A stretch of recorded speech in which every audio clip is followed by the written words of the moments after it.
Today is July 3rd in the Pacific Northwest. I think summer has finally arrived. Tomorrow is the 4th of July. Of course, we're going to do a little summer cruising here, particularly now that the sun is out. And you remember in that last video in my soft top SL500, you got to see me put the top down. Notice the sequence.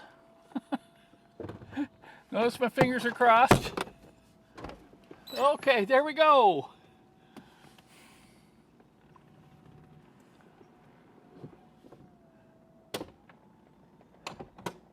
And now you're going to get to see me put the top down in my 2004 SL500. The top's a little bit different, but watch closely as I lower this top here.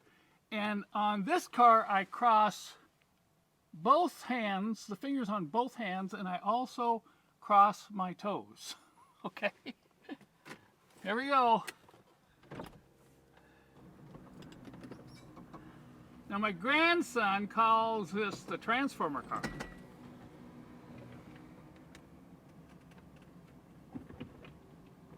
Come on, baby. Windows come up. Yes, we got her. We're ready to rock and roll. Hey, I wish all of you a very happy 4th of July.